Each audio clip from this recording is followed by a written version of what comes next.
Hello everybody, it's Gen Z Unfiltered. This is our very first episode. I'm one of the hosts, Ashlee, and I'm a Gen Z, obviously. So, kila mtu ajiintroduce tu. Pole pole tu. And I insist that you start with me. Okay. So guys, my name is Hesbon.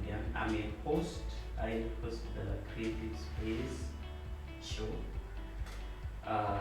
But at the moment we're here to talk about Gen Z Unfiltered, and there are definitely things that we need answers about. So those are the things we're here to discuss. So stay tuned. Hello. So for me, you can call me Miss Frida. I host the show with the name To the East Side, the most interesting show, and I'm a Gen Z, so stay tuned.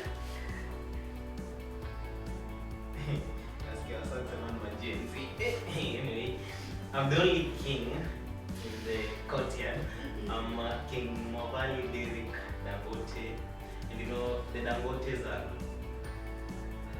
top people, Simba. Then there is me in Kenya, so we are a big family. I'm the host of the King's Lounge, but today mtaka niko na kesi na wasa Millenials. Anyway, let's wait for that time. Mwavali, Yes. who is your queen now that you're the king? My queen. Yes. Oh, my queen is called Queen Lucy. Thank you. Hey, but So hello guys, how are you doing? This is Denver. Denver, I'm a host into this show. We co-hosted with the model Frida, but she's not my queen. But she is whichever you decide. wait until you are twice. So this is a queenless king talking about a king, okay? So guys, stay tuned. Let's dive into the show. Let's get some amazing education, amazing things. So welcome to the show. But you know, there's something you just say. Look, listen. They usually say, love me and we'll build an empire together. But you cannot build an empire with a girl who is still thirsty for attention. So I'm queenless. Thank you. We can A continue. queenless king. Do you agree with that? I need a queen. Queen Lucy Poland. No, listen. Queen Lucy is the main queen. And you part. So you're building an unstable empire. Now listen. Just to make this clear, the King's Lounge, I'm the king, King Mwavali. Then there is a queen. Queen is called Queen Lucy. Where? We are all Manchester City fans. Case closed. Is it the Lucy I know? Not the Lucy, you know, another Lucy. Usharuka pia huyo. Kuna bora anaitwa Lucy. It's Lucy, her queen is queen, right? Lucy is queen. Yeah. Lucy is queen. Lucy is queen, eh? Lucy, your queen. Lucy my queen. Thank you. Lucy, Now amesema feel ni tired queenless. wherever you are. Ama Lucy. nisikie zangu. Yeah. Main Don't guest. look at me. Main guest that you Award. introduced. Main guest that you introduced. Wow, hi everybody, I'm Lynette. It's a pleasure to be here today. I'm a millennial, and I think we're going to have a very, very nice time talking about how it used to be in the millennials and how it is now. So stay tuned and let's keep it going. How do you know you are a millennial? Oh, hujafanya hadi hizo. Well, Will drop history primary one? You can see yeah, millennials are born from between 1980s, then you add some 15 or 16 years. So that should be 1980, 1981, and then you go all through plus 15 years. I don't know if it's a plus 95. Are you Until still a Gen Z? 1995. Are you a Gen Are Z? you still a Gen Z? So it ends at about 1996, 97. So if you're a millennial, it means you're born from 1980, 1981, all through to 1996, 1997. But Thereabout. Yeah, it's true. Yeah. do you believe they're all wise? No. I'm a millennial by wisdom. No, ask him. Jomba, see, I'm wise. Au hata akiniambia ni millennial tutakubali. You. Ngoja mnajaribu kusema sisi kama venye nimesema mimi ni Gen Z, I'm not wise. Wewe bado uko na utoto ya social media na kusumbua. Tulia. Ubobo wa shingo huja kutoka. Huja kutoka, Unajua ubobo. Na unaacha tu slide hivyo. I'm offended. I'm deeply Alafu, offended. now let me tell you one thing. There is a law in biology called osmosis. Sasa huyu absorb hiyo osmosis. It's not even a law. Usiongee sana, kuna ndevu kukuliko. Akona? Usiongee sana, akona ndevu kukuliko. It's just so good that Flex.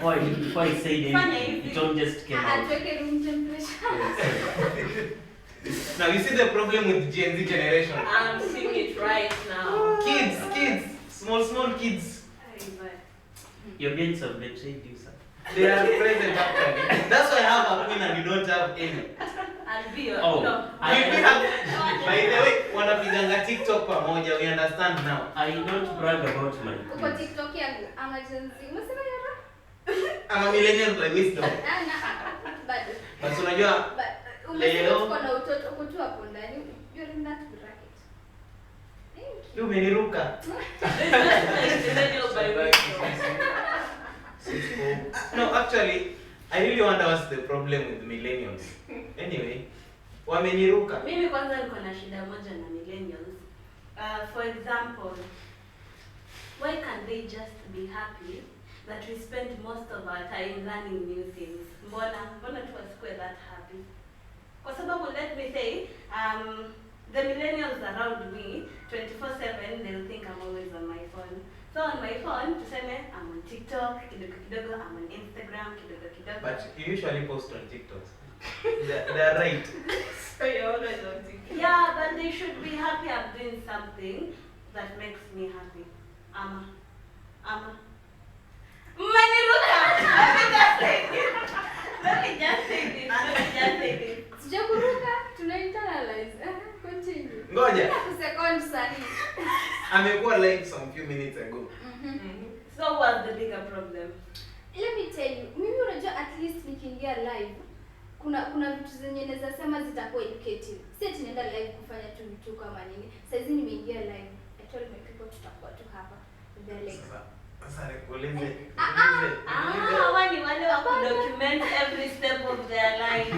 Hata elimu. no, hatu document like tuseme kama tumeingia live leo tunasema tunapiga udaku ya nini? Tunaweza sema tuongelele the relationships ya our generation. Lakini si ati mnajua mnaoverthink kusema thing. And then tunaweza kuja tuongelele something. Kuna time tuliongelelea mental health and I was very happy. And I had viewers. Thank you so much. Lakini you see such a topic at least the main aim hapo ni ku-impact watu. So nasemanga whatever you do on social media make sure ina leave an impact. Ndio. Nikisema impact si lazima ati kwa si inaweza kuentertain. No, are you guys against me? Wait, are you guys against me? Inaweza kuwa ku-entertain. Sisi umeboeka, mimi nimekutengenezea siku through TikTok. Umetengenezea siku Si ndio? leo. Si ulipost TikTok Ndio. Sasa You are happy. you are my At co-queen, least eh? you are You are happy. not the second queen. A king has up to 4 wives, eh? Wewe kwanza wewe na queen sana. Hebu ngoja kwanza, there's this thing. Mbona Gen Z I'm quite committed. Kuna kitu someone told me Gen Zs were scared of commitment, that's why we don't have relationships, and if we have, we don't work. Is it true? Is it true? Just let me respond to the first statement you made about you're always on phone. Why are the millennials having a problem with that? I agree. Most Gen Zs are always on phone, but apparently research has it that Gen Zs are the most loneliest people. But What that's a you media. do on media is just for the face value. That is why the highest rate of suicides, of depression, it is them. Because at the end of the day, they don't have genuine friends. Somebody you can go to and tell them, actually, the picture on YouTube. Unaturuka. You know, I am actually very broke, and Yes, even that clothes I wear, you know, it's, you know, I'm actually broke. I don't have food to eat. Ile nguo ni kumarket na marketing. Inakuwa very hard to go ask for help or to open up and just tell person this is the real me. because you're ever showing a different side of you. On a millennial, we didn't have the phones and the TikToks. So ilikuwa either uko kwa auntie na nini, and then zile nyakati mtoto ni wa community. I don't know if you get it. Yeah. That's why vitu kama discipline, ilikuwa nikitoka tuseme Boffa Road na niende nimesi Mnarani na mzee fulani hata simjua nipate kule na messing hapa ataniweka viboko na ninyoroshe sawa sawa. Yes, haijaribu. Na nikirudisha nyumbani na mzee pia aniolaze pale na niongeze viboko. So, alikuwa anakuchapa from Mnarani to your place. Yeah. Then kule nyumbani tena dada atakupiga vilivyo. So there was that relationship in the community. You'd go to auntie so and so, you'd go to Mama Brian, you'd go to Mama Jeff, you'd go to auntie so and so. Like it was a big family. Hizi auntie tunapatana matanga. Yeah, nowadays at where I'm living right now, it's a flat of 3 floors. Trust you me, I don't even know my next door neighbor. It's until jana venye polyastima iliangukia. Mtu uliangukia polyastima, stima zikapotea. That's when somebody knocked my door and said, "Mama, uko una stima?" So I'm like, nani? Mimi ni jirani hapa stima. Wait. Was that neighbor agency? Yeah, he's a young guy. They're a young couple. I don't know whether it's a couple. I don't know their program of living in that house. Okay. I have a few questions on your presentation. So one, I think she did a presentation, right? It depends with what you. We're joking. Umemeandika una catch. Yenyewe ni Gen Z. That's not catchy. Yenyewe ni Gen Z tulia. Yeah, I'm Gen Z and I'm proud of it. So, okay, mali mtalieka mkiamua mimi ni Gen Z mkiamua. Wewe ni alpha. So, umesema there's a neighbor living or there's someone living next door to your place and you don't know this person. It's most likely that this person is a Gen Z. But then I'm Joanne, like the bottom line is I'm Joanne.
New life, but it's really not working for us.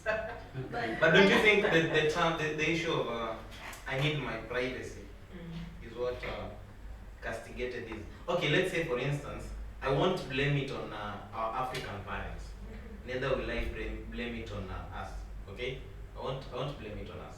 But if my parents could have brought me up in that environment whereby you've got to associate with your neighbor, because basically when I was a kid, I couldn't even go play to the neighbor. They could tell me, "Hey, yours, see these are people. Can't you play with your sisters?"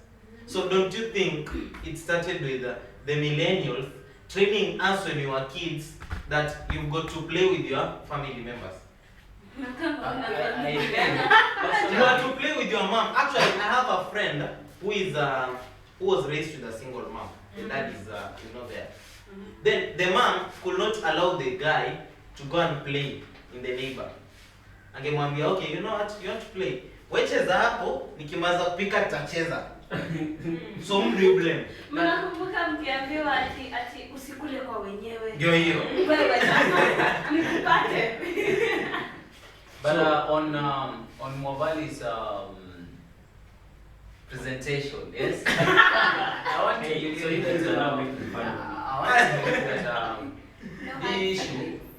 The modern society is more of an seclusive society whereby we have all these Instagrams, all these social medias.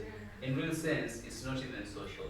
As she has shared, you get to see somebody is just on phone all day, indoors.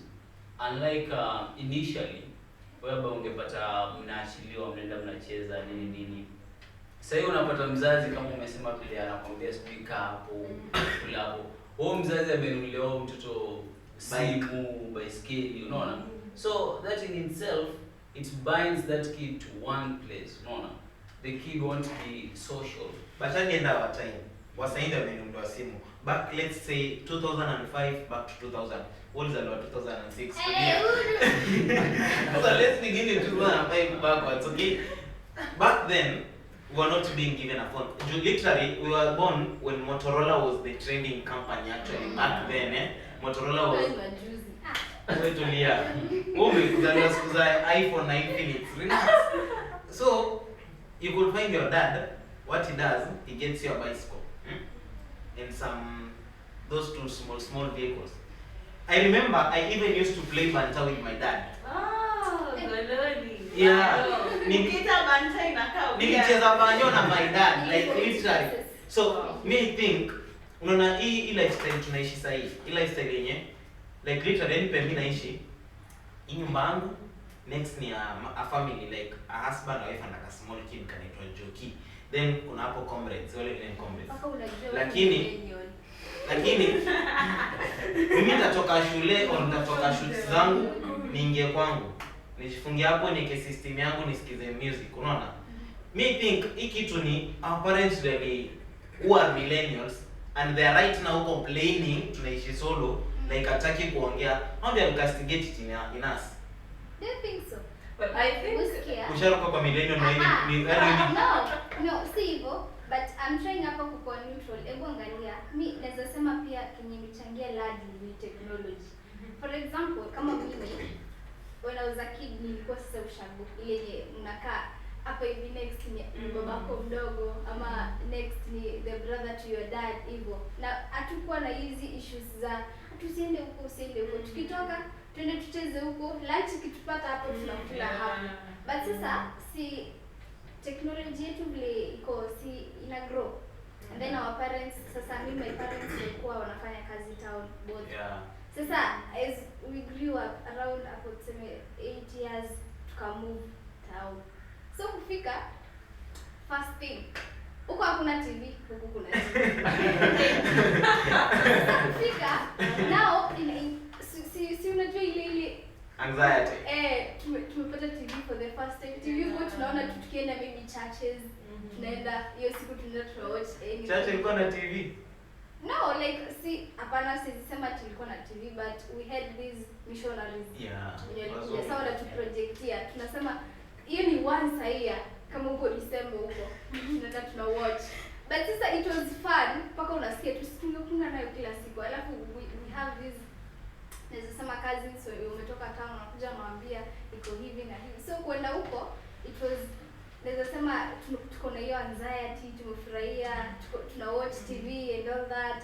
But then sasa kuna ile tu tabia yetu ni kama tulikuwaga programmed, tumezoea kucheza na watoto majirani. Sasa kwenda kucheza na majirani, wazazi wao wako cha si mko na TV, mko na toys, mko na everything you can play kwa nyumba. But I want to believe that as much as technology may influence, parenting is the core. Because all this TV and everything. Zero? If a parent is to say, Leo hakuna watch TV, you go and play with the other kids, or aseme asinunue hizo toys. Yeah. You see, your technology, say I'm very sure most of the Gen Zs, they fully depend on their parents. What I believe you have in a few more years, you have your own kid. Yes. Utakumwambia there are no toys for you. My kid, personally, if I have one. If you have, so hey, when you mean So, Tunasikia. my kid, I'll probably involve my kid into more outdoor and social activities. Wacha nikwambie, you won't have that time yes. Now let me ask you a question. Let me ask you a question, okay? Uh-huh. And this question also you'll respond to. You see, saying of the header TV and stuff, okay? So right now, CBC may come. My parents, some of these parents were born in the millennial age, but even because I think CBC is trying to teach the young kids that it's not all about Google, it's more about handwork. Then bala mzazi afunze mtu kushona ile ball ya makaratasi, mimi nilishona by then my dad taught me. Unapata anakataa, and back then hawakuwa na mikasa, walikuwa wanacheza hiyo ball. Don't you think number one, the Europeans really affected how parenting in Africa? Wacha kuambia si kukataa. Hao watu wa CBC they do one thing wrong. Wanakuambiaga ati kama sister yangu alituma kambani, I need you to make a wind vane. Alafu inatakikana shule the next day. Si eti tunakataga kuwafanyia their stuff. They give us little time. They give you. Yeah. You're a parent. See, I'm a parent. Let me tell you, automatically I'm older, I become a parent. Okay, now look at this. Say you're holiday. They have obviously they have gain what to do. But you'll find your dad, who is a millennial, who knows those things, calls you and tells you, "Dehan, by the way, do you know how to mold the pots?" Okay, Dad, we should do that. Hadi mimi niko sure millennials wanatengeneza pots. Now, do we agree that the issue that's going on, like say like Gen Z's wanakaa, like should we agree that we were born by our parents? I agree, totally. I agree. Just let me respond to that. Before even she responds, this is the second question. Don't you think if our parents would have sticked, because technology came with the European men, okay? Western culture came with them. If our parents, or millennials, could have sticked to the parenting ile whereby ikifika holiday at least enda kwa auntie, basically mimi hadi sijui niko na auntie moja na doni wengi, but niko na moja mnaongea naye literally. Wewe mimi sina. Like unaenda wacha nikwambie kweli, tukiendanga ile kuko na matanga, actually even don't have a come together at home, tunapatananga burial. Tukipatana burial kwanza kusaidia my dad, I used to know my late grandfather. Saidia my dad, I talked to literally no one. From my mom, I talked to one sister of hers, na akona around 5. If our parents, do you think if our parents could have sticked on the African mode of parenting, holiday mtuende utembelee auntie wako wa Kitale, umjulie hali, next holiday tembelea ule mwingine, do you think tungekuwa na hiyo? Because I prefer opening to my mom or my dad more than I even open to my aunt, because sijakane. But ningekuwa nimezoea ku open up to my aunt, kuna kitu nimeogopa kuambia mom, maybe mom niko na girlfriend amenilisha heartbreak vile Frida alinifanya, nitapigia auntie nimwambie. Unaona? So do you think if parents could have sticked na hiyo parenting ya kitambo, wangekuwa hii kitu ya kukaa solo na undergo depression, you end up murdering yourself, will not be existing? Yeah, so let me start by answering him. So I will not say truly ni wazazi wana contribute. You see what is happening? Zile enzi zangu zetu za millennials, there were you see things like food poisoning, murder, rape, all those wicked things in quotes. Hazikuwa mob. They were hardly there. I could come to somebody's house and eat, and I go back to the house after finding sleepover. And as we keep going, tunaona vitu kama the wickedness, acha nizieke hivyo, for lack of a better term, food poisoning, mara house alifanya nini akaua naniyo. So that's why at the end of the day, and then again it's influenced by what your mother or your parent went through. There are things I went through as a parent, maybe niliachana na babako, you know, issues of life. Yeah. So inapata by the time they are bringing you into the world, usiende kwa mkonani. Maybe walikutana. Usiende kula, usile food ya nje. Because currently kuna a lot of food poisoning, there is a lot of jealousy. Zile enzi atakuwa na mambo kama jealousy. Like he's saying, you'd go watch TV in somebody's house when ukule kwingine. Say kuna a lot of jealousy. Maybe your friend ameona you bought a very beautiful girlfriend, you bought a church wedding, mkaza a very handsome baby boy. Mtoto aenda ale kwa jirani, arudi na mastoma cake, mkimbize hosi, ndio huyo he's gone. So the next kid atazaliwa atamwambia usikanyage kwa neighbor. Don't go eat outside. Hata kama blah blah blah, stay in the house. So majorly it's influenced with a lot of things. From the economy to what's going on around the world right now to all the evils and quotes ambazo zaendelea saa hizi. And then we will not deny the fact that there is transitioning from a lot of things. Kama zile enzi, the foods you would eat are the natural foods. Talk about nduma, sweet potato, mboga kienyeji, and people were healthy. People would live long those days if you read those stories. People would live long and people were healthy. Kwenda hosi ilikuwa ni kama close to zero, you know, because of the foods you eat. Tungechemsha them Kilifi and your mom. What is them Kilifi? There's this streets called Kilifi. Some people call it Marubaini. Oh. Yeah, ama ni mnaitwa kwa floor. Remember my dad was put on the floor and a little blanket. You, I don't know, you inhale that steam, you know, clear chest and you're healthy, vitu kama coughing and all that. But unaona saizi there's homa, there's nini. So your mom will tell you siende kwa nani. Kuna homa, kuna nini.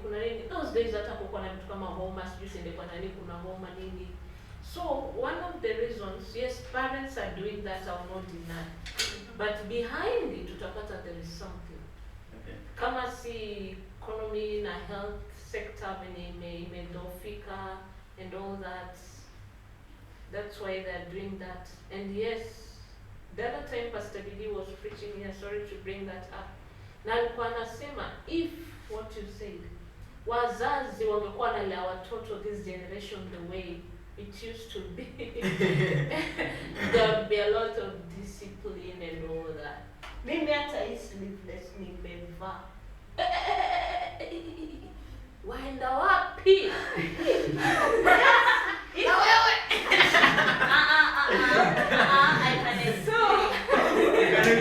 I can explain. Na ungerudishwa ndani. You see it's marks into the floor.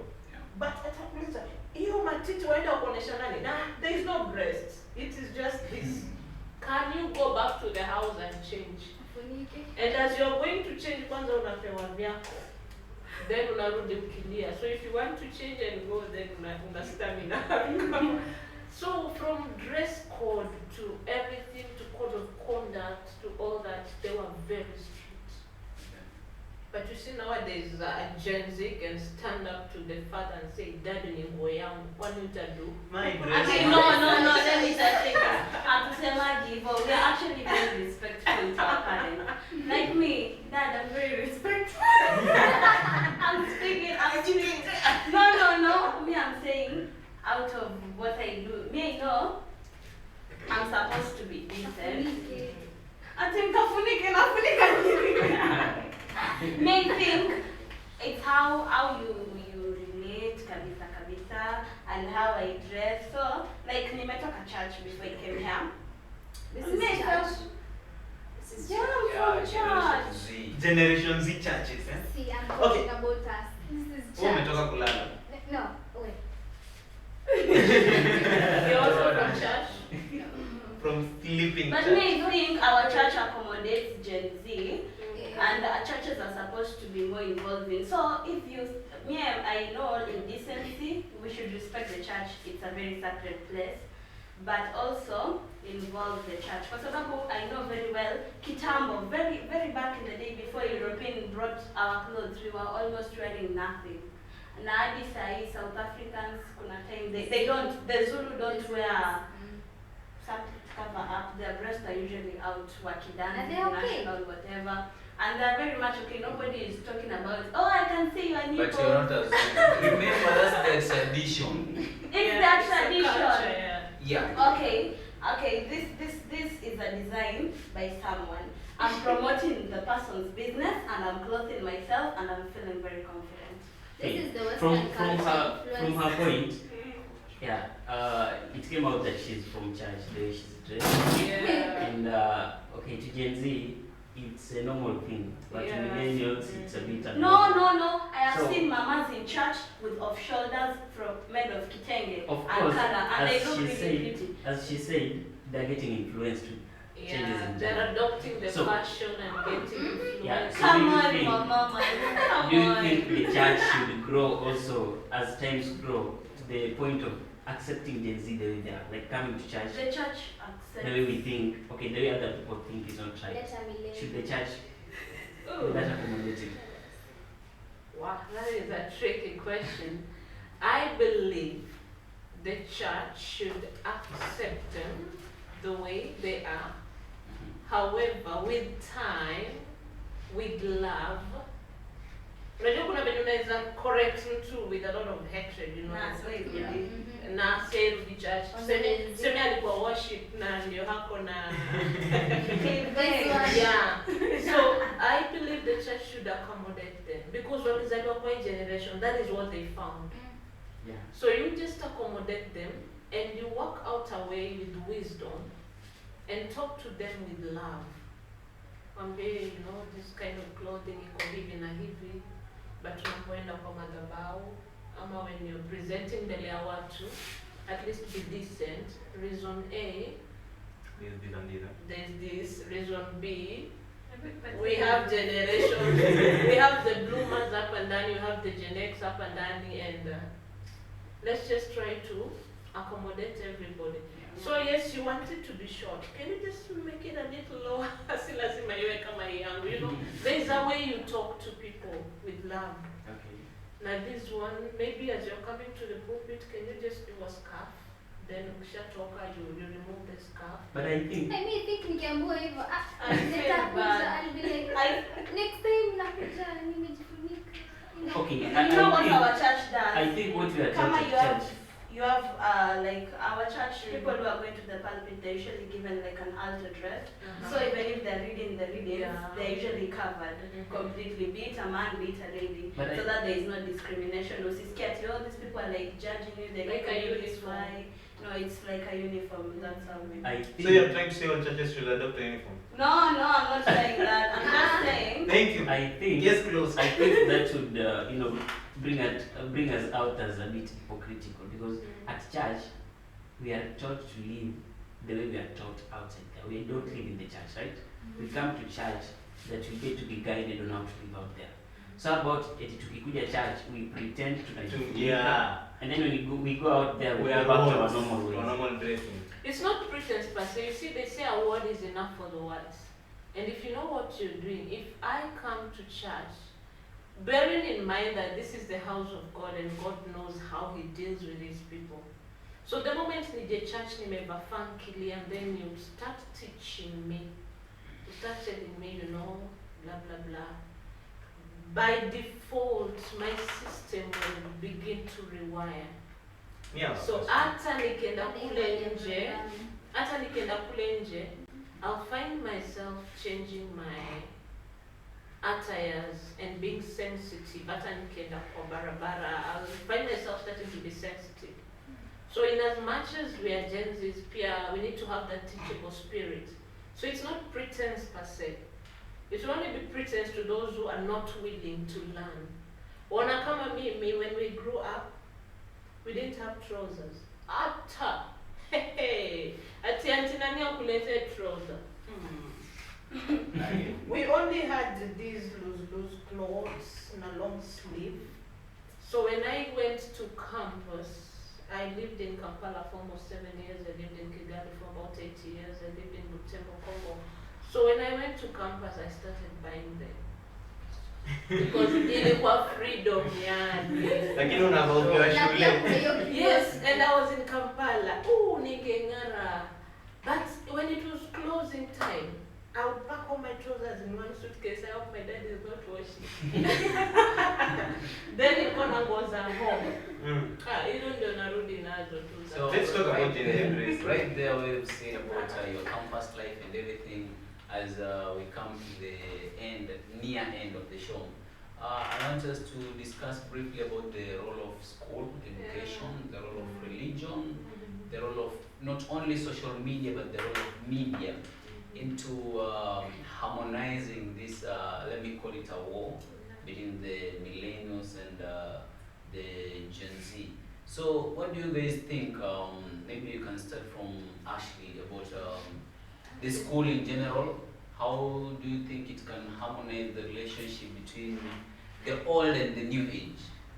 Okay. Gen Z. I think that we have a war between Gen Z and the world, of which is very unnecessary, very unnecessary, because we've adopted to what you're doing. You know, they're getting mad to give up what they used to wear back then, what we call Y2K outfits. They are mad. We are wearing bell bottoms and disco pants and what they used to wear. And I think you shouldn't worry, it's a phase. It will end. We dress according to our age, we do things according to our age. I really thank schools, because at these schools, me where I learned, I was allowed to express myself vizuri sana. And my sister, how she talks about school, she's very comfortable. So schools, big up. What else? Religion. Church. Religion. Imeitwa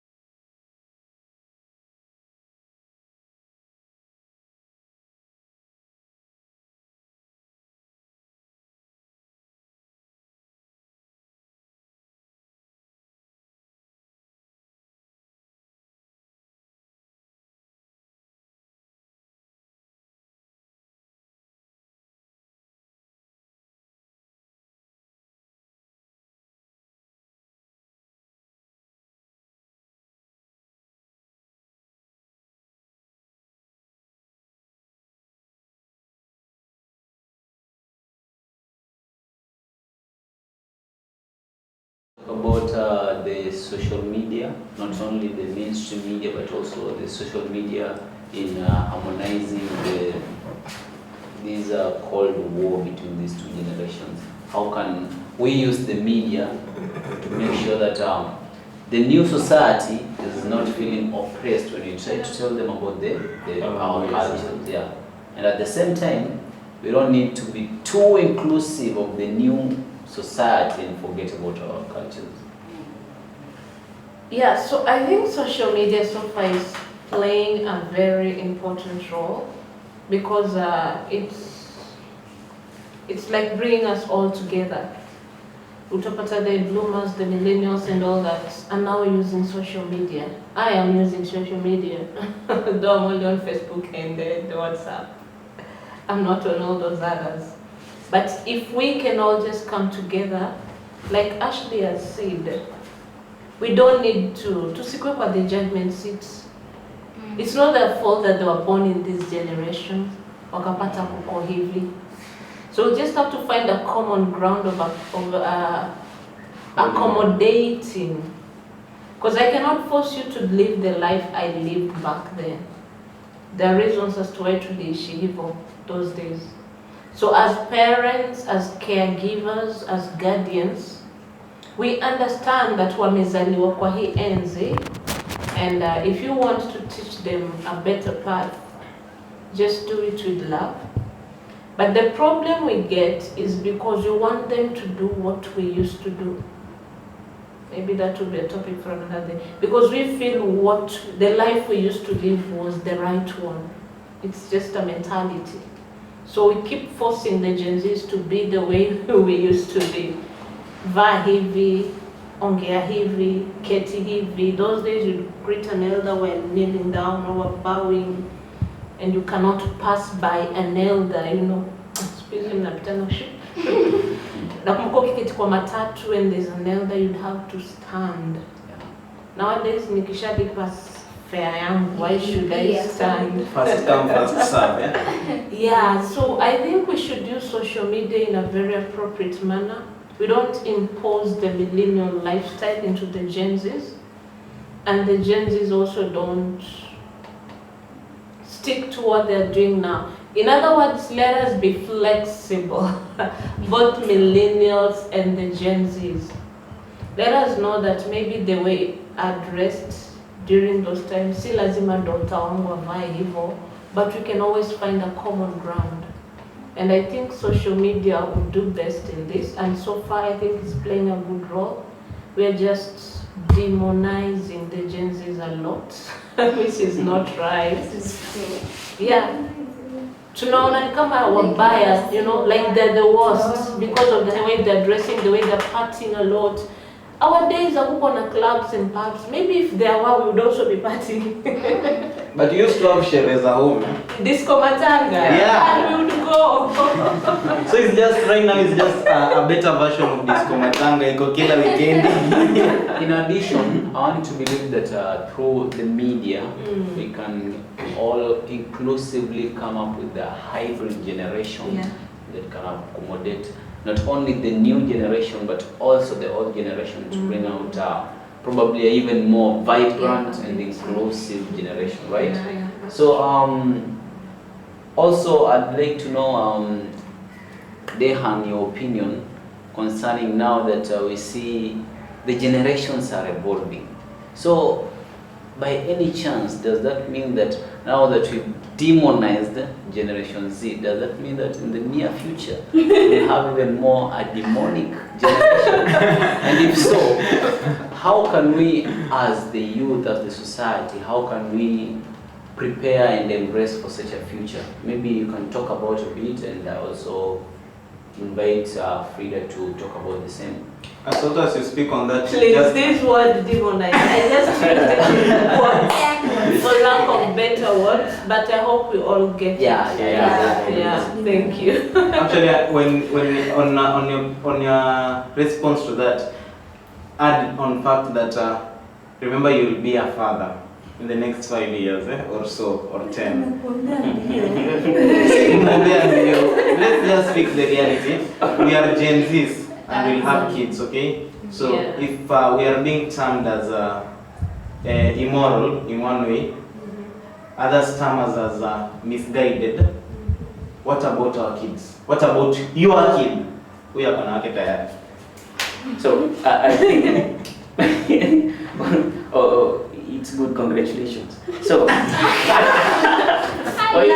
potential. Potential. It's only proper to congratulate. It's well. It used to be well. You know, I'm raised. So I'm raised. I think what's happening is just a huge misunderstanding. Actually, for those who know, are not in that war. Yeah, there's some slight war, but it's actually a misunderstanding. But for those who know, because I think what's happening, first of all, the Gen Zs are not immoral, like mwavali put it. I think times have changed, and times have changed them. So, you know, to live in that given dispensation, they have to also change to cope up with time, yeah? And we realize that in that change, you know, it's not only the Gen Zs when you may change, it's humanity at large, but then it's more, you know, on the Gen Zs. So I think, first of all, this is something that lies on our parents, and, you know, correctional facilities, I would say that.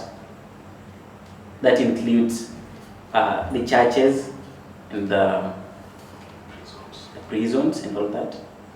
So I think in the church, I wonder why you're laughing. I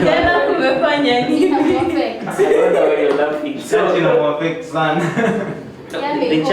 the church has a sole duty to, you know, to give us a clear way of how to live in this given dispensation. Like, there are ways, just like Ms. Lynette said, there are ways we correct people by not criticizing them, just correcting them in the right way, with love, you know, to get them to do things the way they should be done. And that does not mean, okay, there's doing something right and doing something the way it used to be done. Those are two different things. So I think we are focusing on forcing us, the Gen Zs, to do things the way they used to be done. but not the right way. So we should find first of all the right way of doing things, and then get us to do things in that way. So as young people who are aspiring to be parents, I'm actually I can't talk about that. Let's talk about Denver, who is already with the kid. That's what you say. So I think the way your kid is going to behave about 15 to 20 years to come depends on how you're going to bring up that child. Yeah? That's right. You know, with the change in time, we have grown to an extent that you don't force something on someone, right? Yeah. You just tell them to do this, and find ways of telling them to do that in the right way. So you don't have to force it on them. There are ways. If you force someone, there are two things that are involved. One, they are going to do what you want, or two, they are going to rebel. Yeah. Yeah. So Gen Zs happen to be rebelling so much. So yeah. So bottom line, let us all find the best way of doing things and then give it to these people. So that's all I can say. Thank you. For me, I'd say to add on what he has said, I second that your story at time. You see, tunasema kitambo, millennials, hatukukuwa na a lot of things, and pia nyinyi mlipata new things. Yeah. So after the colonial period, kuna things you didn't know, then wakazileta.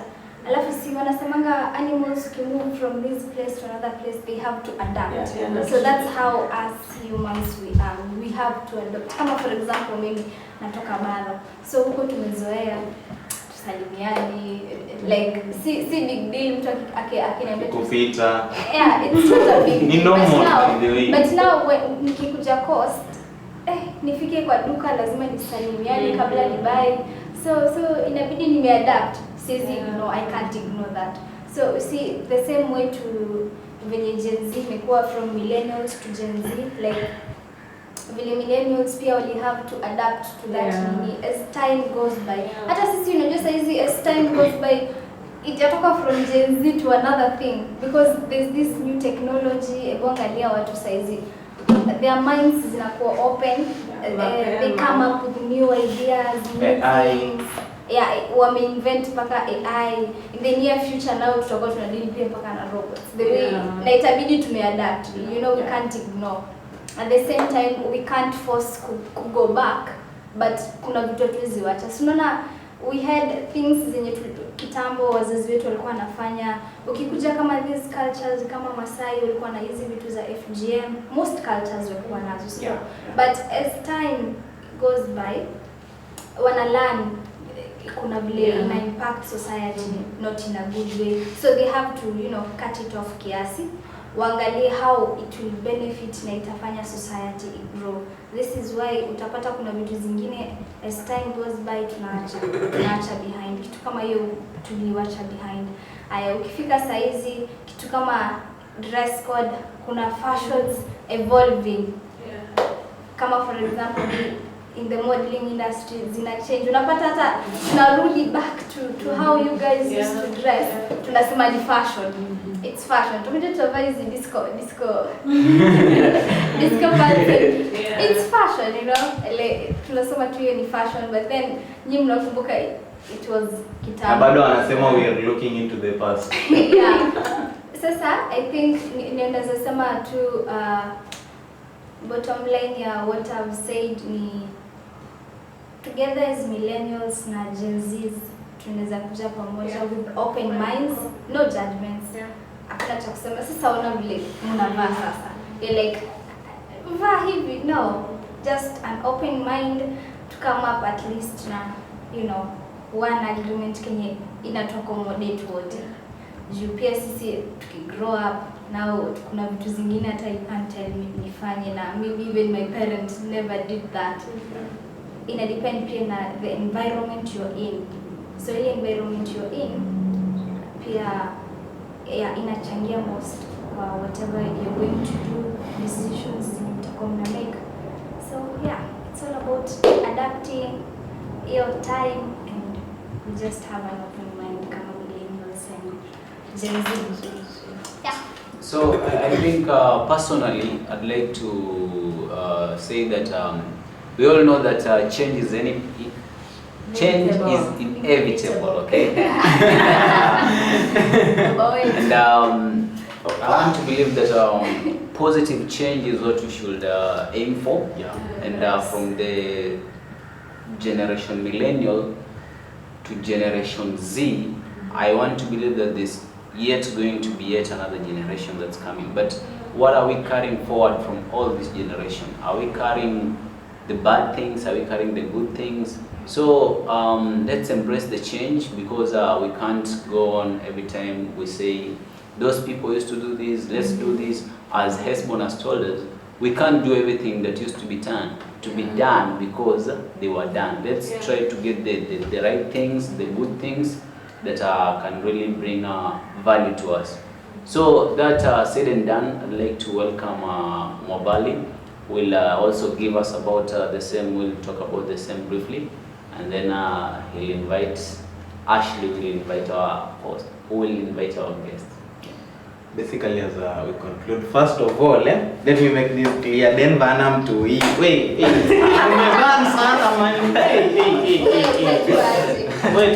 tulia. Nimemjua tangu mtoto. Sasa wewe umechoma, nilikuwa na clear jina yangu. Basi peke yako kwa mafuta. Amesema ako naye. It's not my saying. Hiyo ni siri yangu.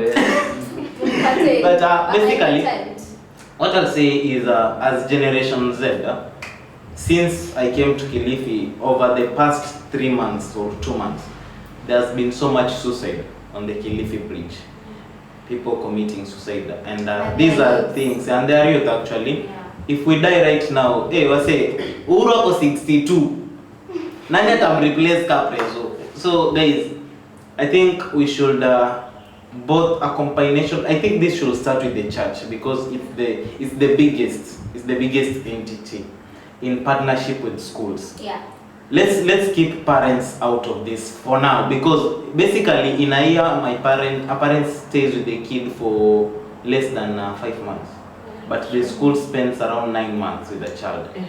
I think it's high time motivational speakers stop coming and lying to students about they started business with my Billy and start speaking about facts. I think the church together with the school should the church and the school together with these motivational speakers, let's take this as a role that we need to start educating the generation on how to carry out themselves. We can't avoid technology, that's a fact. Day in, day out it will evolve. Day in, day out something will come. Day in, day out musicians, celebrities will come with a new way of dressing. Sai Diamond anavaa certain make, kesho utaipata streets. Akiamua avae tafis, next utapata Denver mpata tafis na suti. So it's kinda, celebrities are influencing this generation so much. So as much as you are a celebrity, kindly be nyako and influence the generation positively, okay? Don't influence it much negative. And from the Gen Z wale tunakanga behind screens, let's be guys who tusikwe bendera ufuate upepo. Let's filter, this is good, it's good for me, this is bad, let me not follow it. At the end of it all, it's your life you're living. When you die, wewe peke yako kwa sanduku, tutakuja tukuone hapo, tulie kwa kioo na tuishie. After hapo tutarudi tukae kwa mbogi tucheke. So the thing is, the church plays a bigger role. Let's start giving these young ones or these youth a bigger platform. Junapata mseme kam church na daily church. Hakuna hadi day wameongelea topic youth. The effect, the challenges youth are facing. Let's create conferences in churches and have panels and let these young people ask questions and get response. Let the church play the role of teaching and guiding, so that at the end of it all, hey, man, the next 10 years I may have my own kid. I'll bring him how I want him to grow. But basically, akishafika 18, Kenya wanasema ukifika 18 decision ni zako, ata make decisions zake. I'm very sure sisi wote hapa, the 5 of us, whatever decisions we are making, some our parents were against them when we were kids. But say to me, we are adults. So she's a millennial. I'm speaking about you, Generation Z. Kuna vitu wazazi wetu watukataza na si nafanya. For instance, my dad angependa nivae ragin, lakini sasa niko na mbili. Sorry dad. But niko na mbili manze na alinikataza, unaona?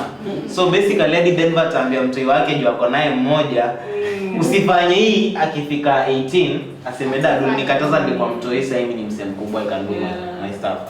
So kindly the church, the school and mentorship speakers, let's start speaking about things that will impact the generation positively. Whatever we are doing is not wrong. Ukiniona na tattoo usinione mimi ni msembaya.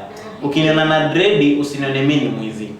Juma mamangu sema uko na dread na wewe ni boy ukipita penye kuna wezi wewe ndio utapigwa kwanza. Ni lifestyle tu, ni nywele. Unaona? Na ukiweka dread Denver make sure ni safi.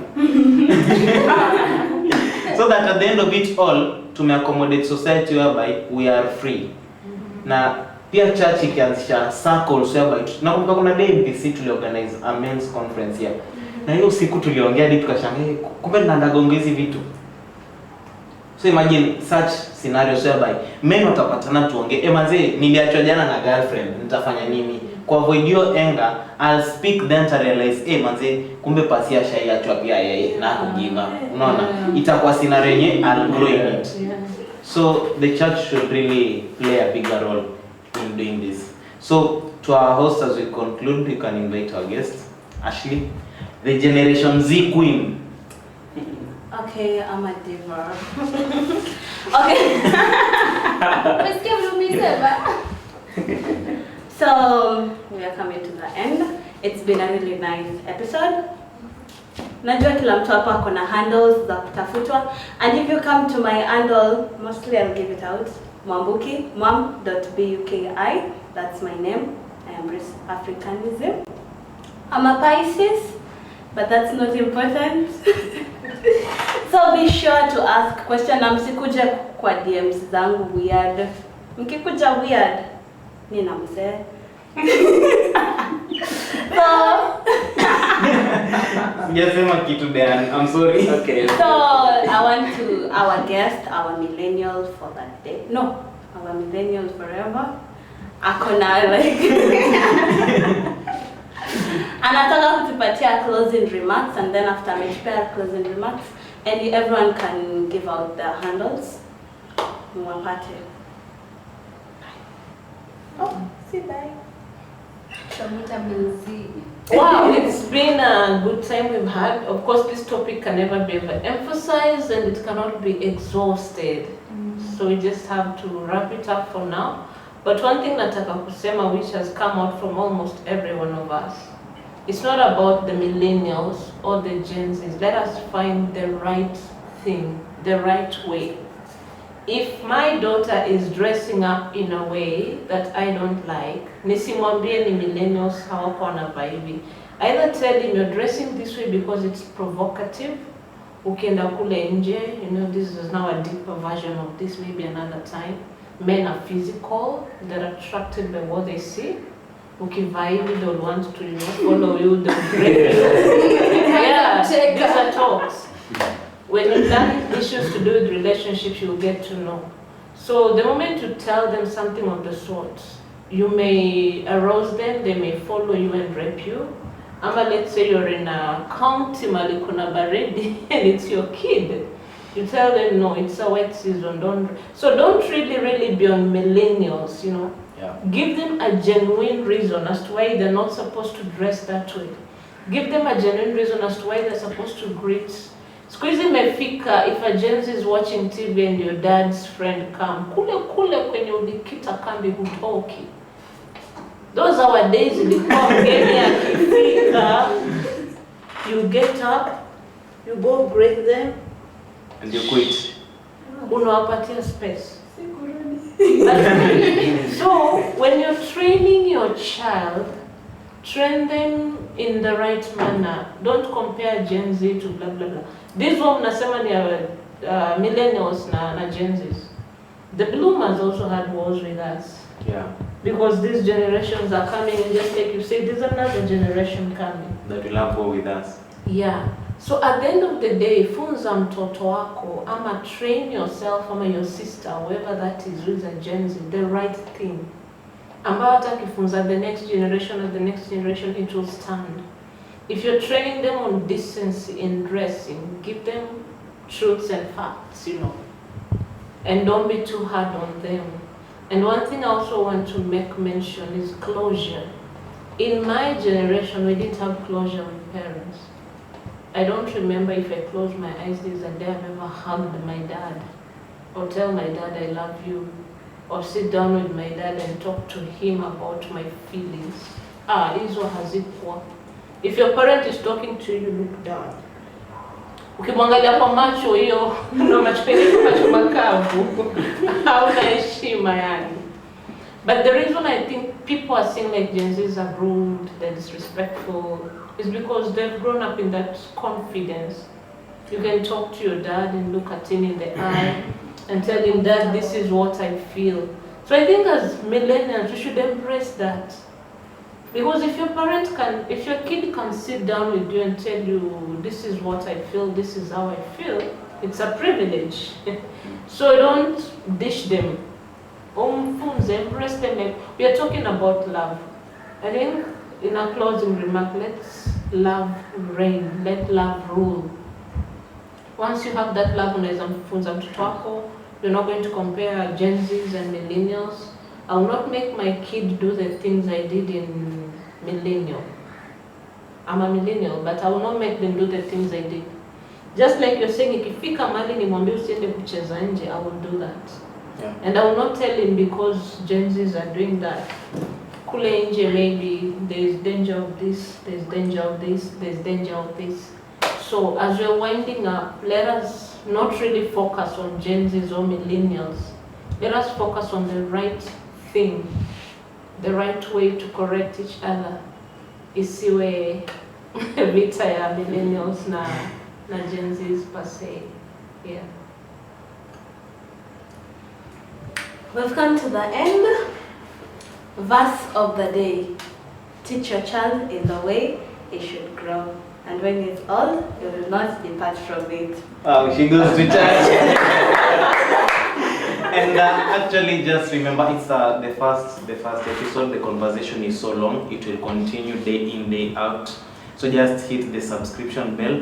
If you have anything, leave it on the comment section. We'll be going through there as a team, and we'll be responding to any questions you have. And even the suggestions you have made, if you feel one is so good that you think we should really make it happen, just comment there and we'll approach the right people to help us make it a reality.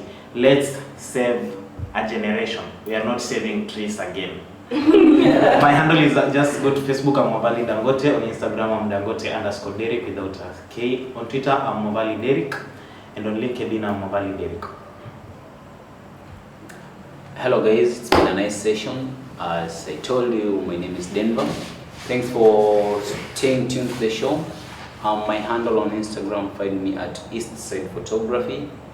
Facebook, Eastside Photography. TikTok, Eastside Photography. But at a personal level, find me at denjones08 on Instagram. Thank you, stay tuned. We'll meet very soon into the East. And by the way, on TikTok, I'm Ricky Mwavali, and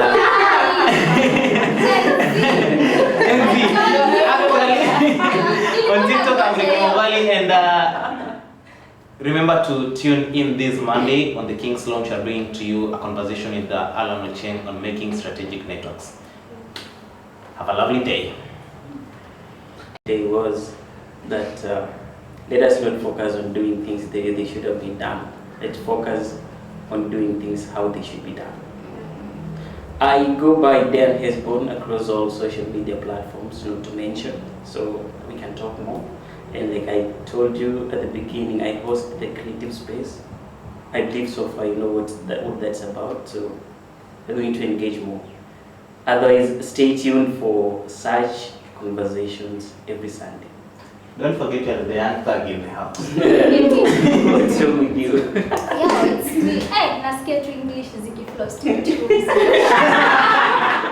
Sasa nimejaribu kupanga vitu kwa kichwa vile nasema. My name is Mimi. I humbly say this. It has been a good show, a great one indeed. Thank you all. So I can say at least we are learning, and we hope that whatever we've said, at least we are leaving an impact, a positive impact. So if you feel like there's any topic or there's anything you want us to talk about, just hit that comment section and tell us. We will respond. We'll respond to that. For me, you can reach out to me on all social media platforms. Instagram at model_Frida, I'm a model, or just search Frida Kosgei. On Facebook, Frida Kosgei, and on TikTok by the name Miss Frida. You can find me there. Just search Frida Gillette.